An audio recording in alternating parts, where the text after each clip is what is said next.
नमस्कार, जय हिंद, जय महाराष्ट्र. आरबी मराठी संवाद न्यूज मध्ये सर्व आमच्या दर्शकांचं मनपूर्वक स्वागत. आज आपण संत नगरी शेगाव मध्ये आपण आलेलो आहोत आणि श्री संत गजानन महाराजांची पालखी श्री क्षेत्र पंढरपूरहून या ठिकाणी संत नगरीमध्ये या ठिकाणी दाखल झालेली आहे.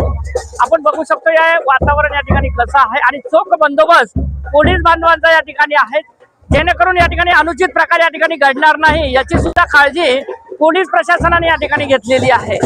आणि एका शिस्तबद्ध वातावरणामध्ये हा एक जनसमुदाय येथे जाताना आपल्याला बघायला मिळतोय.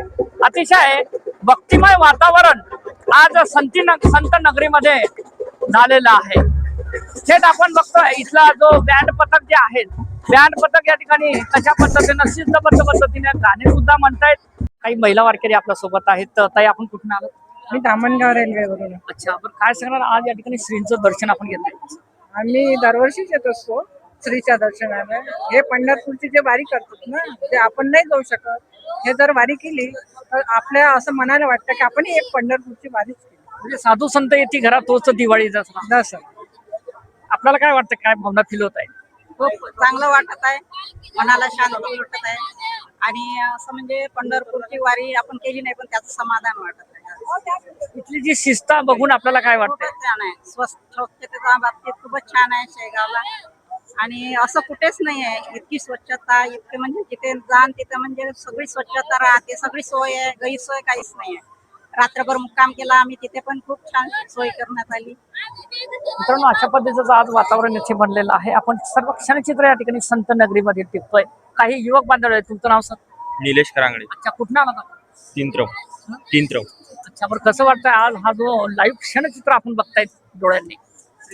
हा अतिशय आनंदमय क्षण आहे आणि लाखो भाविक इथं दर्शनासाठी शेगावला पालखी सोबत आलेले आहेत. चांगलं वाटतंय. हा, खूप आनंददायी प्रसन्न वातावरण आहे. कुठं आला साहेब तुम्ही? चिखलीवरून. तर कशासाठी आला तिथे? देवा दर्शनासाठी गजानन बाबाच्या. देवाला काही मागणं आहे का? देवाला काय, शेतकऱ्यासाठी समृद्धीचं वातावरण. हे दयाबाईचं काय म्हणणं आहे? तुमचं नाव काय?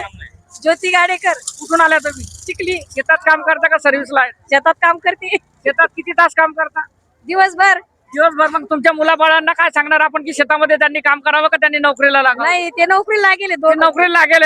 असे अनेक या ठिकाणी युवक युवती आहेत, त्यांना काय संदेश देणार? त्यानं अभ्यास करावा, नोकरी लागावं. मित्रांनो, हाच आपला मुद्दा होता, कारण की त्यांनी शिक्षण घ्यावं आणि चांगल्या दिशेने वाटचाल करावी. आज आपण बघतोय श्री संत नगरीमध्ये आपण या ठिकाणी दाखल झालेलो आहोत आणि इथे काहीतरी एक सेवा देताना आपल्याला भाविक भेटलेला आहे. आपलं नाव सर?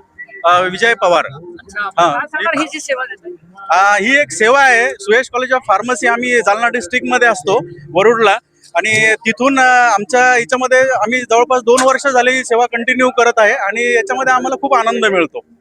निस्वार्थ सेवा असते एकदम आणि याच्यामध्येच खरं सार्थ आहे. विद्यार्थ्यांसोबत विद्यार्थ्यांसाठी काही संदेश आहे? विद्यार्थ्यांसाठी हाच एक संदेश राहील की भक्ती बरोबर तुम्ही एज्युकेशन सुद्धा चांगल्या पद्धतीने करू शकता आणि ते करावं. सर, आपण काय सांगणार, कसं वाटतंय? आम्ही वारकऱ्यांना सेवा दिली, औषध मेडिकल ज्यासाठी, तर आम्हाला खूप आनंद झाला. दरवर्षी आपण सेवा देणार? हो, नक्की सर, दरवर्षी सेवा. अंदाजे या ठिकाणी पब्लिक किती आहे? अंदाजे सर अंदाज नाही लावू शकत आपण, एक आकड्याने सांगू शकत, पण 5 लाखाच्या वरती. मित्रांनो, 5 लाखाच्या वरती आणि आणखीन येणे सुरूच आहे.